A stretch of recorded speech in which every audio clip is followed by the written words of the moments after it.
Good day everyone, this is Frost and this is Frost Moto. First, thank you God for allowing this to happen, and second, the owner of the NMAX, Sir Jan, and also the owner of the MT-09 that I had reviewed a few months ago. Thank you so much, sir, for allowing me to borrow and review your bike. So before we begin, you know what to do. If you're on motorcycle, push subscribe button, and if you want updates, push the notification bell. And intro.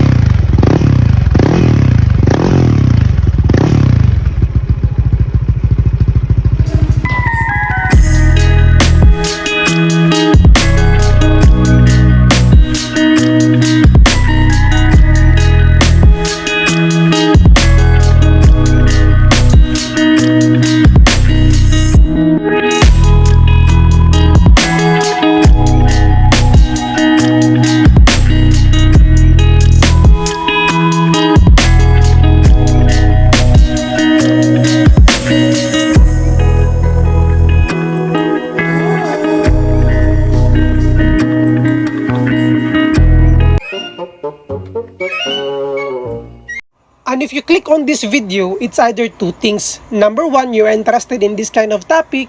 And second, you just want to know the total exact cost for this kind of upgrade. So, the first thing that we should do is the price of the NMAX. So, NMAX right now, it is around 152,000 for the latest version. And for the total upgrades, it is around 172,200. So, if you add those prices, we will end up with 324,200. So it's quite expensive, but they are just those people like the owner, and for those people who are watching right now, they just want to upgrade certain things because they appreciate the beauty of it and the process of what they are doing. They just want to experience the fulfillment of their own hard work. Before we go to the detail price list of the things the owner added and the accessories, let us go first for the engine specs of the NMAX. So NMAX is 155cc, single cylinder, liquid cooled, 4-stroke, 4 valves, single overhead cam, and automatic. And for its bore and stroke, it is 58 by 58.7 millimeter with a compression ratio of 11:6:1. So let us stop right there. So we stop with the compression ratio because compression ratio is very important in a motorcycle, especially if you're trying to change anything. Like for example, if you change the muffler, that's why the reason a lot of big bikes, when they ask online if they did change the muffler, should they go for a ECU remap or some kinds of technique to be able to tune up the motorcycle. So later we'll go to that part. Why is that the compression ratio is very important. And now for the specs of this very majestic NMAX. So it is already now 215cc, single cylinder, the bore is 66mm, and for the stroke it is 62.9. The brand is GVT. And for its camshaft, it is 2023. And for its crankshaft, it is 4.1, and the brands are TRF. For its throttle body, it is 36mm, MTRT, and for its fuel pump, it is 3.5 bars, still MTRT. And for its ECU, it is Eraser Mini X. And other details also is speed tuner magneto, rubber ram air, hurricane air cleaner. So for that, it consists total of 70,000 including the ECU tuning. So like I said, ECU tuning is very important because we need to get the perfect compression ratio to have a perfect engine. So let us go for the CVT. So for the CVT, for its pulley, it is Pitts Bike. Clutch lining is Sun Racing, and for its bell, it is Speed Tuner V2, and for its torque drive, it is W Forge. So for the total cost, it is around 12,000. And if you're going to include the engine and the CVT, including the ECU tuning and labor, it will cost in total cost of 82,000 pesos. And for the compression ratio of this is around 12, but the owner can do 12.1, but they just stuck with the 12 because for better performance. So later we will discuss about the compression. Why is it so important, especially if you change anything in the engine? Because slight changes without tuning the motorcycle can end up with a lot of damages or sometimes wouldn't start. And before we go to the other major details, especially if you upgrade your engine, you added more power, then certainly you need to do the other two things or three. So first is the GPR titanium bolt. It is fully titanium. Total cost is 25,000 plus. And next is carbon. So we have a few carbon here, legit. So total cost is 11,000. And other things or other details of accessories is the rims. So the owner powdered coated the rims. Total cost is 4,500. Very nice quality. The texture is very nice. So if you're very interested, if you're in Cebu, just comment down. I will gladly help you to where the location is. And other details is for the radiator guard, it is Koso radiator. So the owner chose this specifically because of its air scoop, because we have an stock radiator with a very powerful engine. So the cooling system are compromised. We have to give more air going to the radiator to make the engine more cooler, especially in a very aggressive ride. But as the owner experienced it, especially in long ride, aggressive riding, he haven't experienced any overheat and any problem regarding with the engine heat. And for the last accessories is the auxiliary light. Total cost is 6,500. So for the accessories, total is 47,900. So that are the total cost of the accessories. Very nice. Very nice quality also. The owner of this motorcycle is a very meticulous, especially on the motorcycle, which is actually very nice if you're a motorcycle lover, because it prevents your motorcycle from having any injury, any damages. And you can actually add the lifespan of your motorcycle because you really knows how to take care of it. So let us go for the other major details. And for the brakes, which is very important, so first is for the master cylinder, it is 14mm Racing Boy, cost is 3,500. And for its brake hose, steel braided, it cost around 4,000.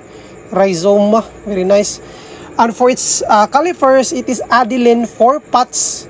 Total cost is 3,500. And for the rotor disc, it is 7-speed, 265mm.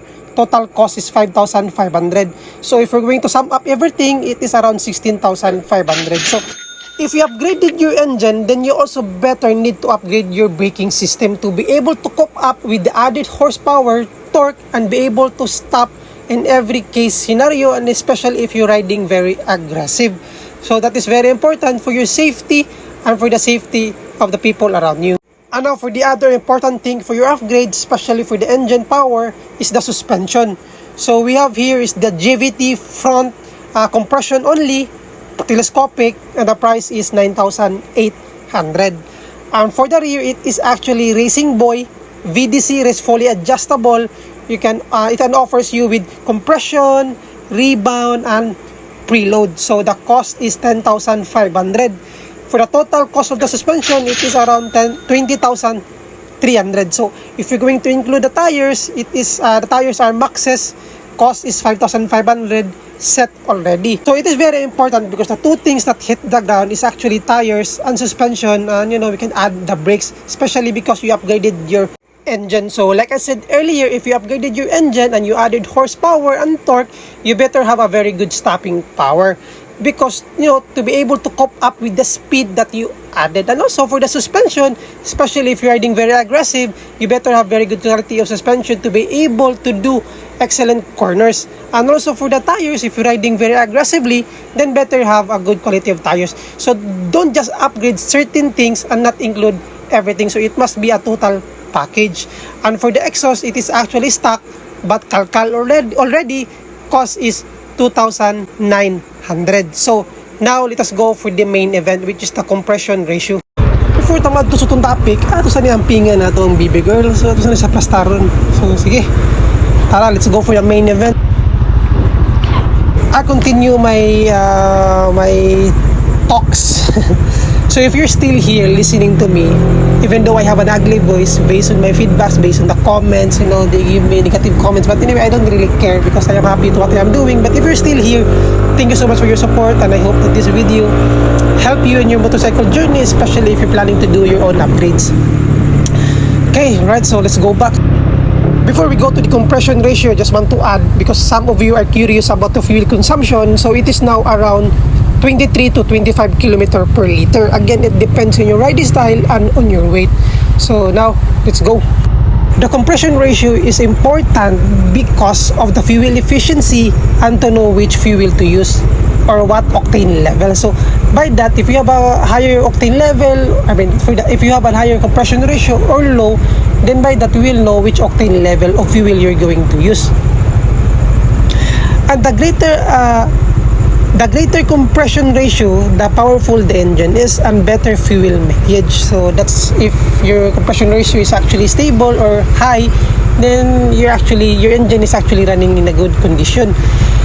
And on the other hand also, if the compression ratio is low, then this is the reason why we hear backfires in the street, misfires, spark plug problems, even worse, the bike wouldn't.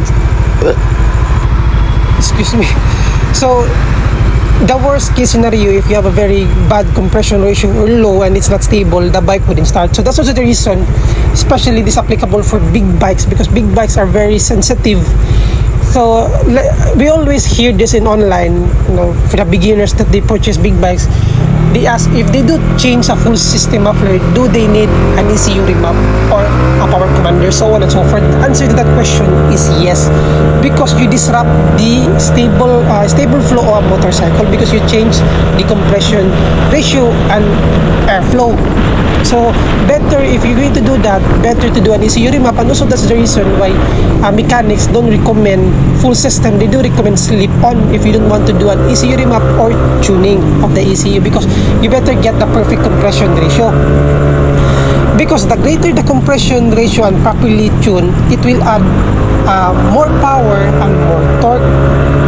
But more power and more torque. So that's the reason why there are muffler that have been sold online, full system, that they added some cost. If you're going to buy this muffler, it will add +1 on your torque, +1 on your horsepower, because they're already tuned in that certain motorcycle. And I guess we are already in the ending part. I just want to add this because I know some of you are curious already. I do not want to intend this or to include this in this review, because there are already a lot of reviews out there about 215cc NMAX upgrades. Some people have done top speed, so on and so forth. But based on this NMAX, as per the owner had said that his mechanic had done, I think 164 if I'm not mistaken, 164 or 184, I'm not certain, I couldn't remember, but it's right there. So, but based on my experience also for this one, this is actually very nice. I can honestly tell you, the engine has become more powerful, more responsive, and more active, and most especially in terms of torque, this is very, very nice. Even though I have an OBR, it can actually speed up very fast. So, and I just want to add also, if you're trying to do this kind of upgrade, you set up, choose a motorcycle that knows what he is doing, especially in terms of tuning up the compression ratio, and also replace your ECU as much as possible if you're going to do this kind of upgrades. And do not fall short if you just want to upgrade the engine. Always include the braking system, suspension, and tires, because it should reciprocate to the things that you have added on your motorcycle for your safety and also the safety of the people around you. So now I think that's it. So I just want to end up here. Again, if you're trying to do an update on your motorcycle, try to change your full system, so on and so forth. Just choose for the exhaust system, just choose a slip-on. So again, if the compression is low, it's not stable, then it produces backfires, misfires, spark plug problems. It will send you error codes, check engine. But on the other hand also, if the compression ratio is too high, it causes detonation. And if detonation happen, then it's not gonna be long that you will have broken piston, crack, piston ring might be broken. So that's also very bad. For the higher displacement like Ducati is very famous with this one. The compression ratio is very high, that they are using titanium valves or titanium parts in their engine to be able to cope up with the detonation, because of the engine is so powerful. So again, I guess that's it. That's the best thing that I could offer to you. So if you love this review, push the subscribe button. If you want updates, push the notification bell.